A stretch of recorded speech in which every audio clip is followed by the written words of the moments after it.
హైదరాబాద్ లో బీచా? ఇదే కదా మీ ఆశ్చర్యం? అసలు సముద్రం లేని చోట బీచ్ ఏంటి అని డౌట్ పడుతున్నారు కదా, కానీ ఇది నిజం. ఎస్, ఈ సంవత్సరం డిసెంబర్ నుంచే ఈ ప్రాజెక్ట్ పట్టాలెక్కబోతోంది.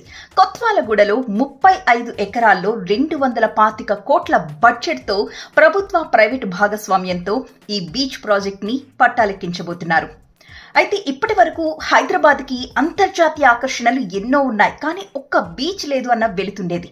మనం బీచ్కి వెళ్లాలంటే పక్కనున్న వైజాగ్కో లేక గోవాకో లేక కేరళకో, ఇంకా బాగా డబ్బులుంటే పక్క దేశాల్లో ఉన్న బీచ్ లో కూడా ఎంజాయ్ చేసి వస్తూ ఉంటాం. కానీ ఇక నుంచి ఆ అవసరమే లేదు. హైదరాబాద్ లో మనకే బీచ్ అందుబాటులోకి రాబోతుంది. సో ప్రతి ఒక్కరు కూడా రెడీగా ఉండండి ఎంజాయ్ చేయడానికి. ఈ బీచ్ లో floating villas, luxury hotels, wave pools, సరికొత్త పసందైన వంటకాలతో ఫుడ్ కోర్ట్, అత్యాధునికమైన థియేటర్స్, ఇలా రకరకాల సౌకర్యాలతో సాహసోపేతమైన క్రీడల్ని కూడా ఇందులో మిళితం చేస్తూ సరికొత్త ఆర్టిఫిషియల్ బీచ్ తయారు కాబోతోంది.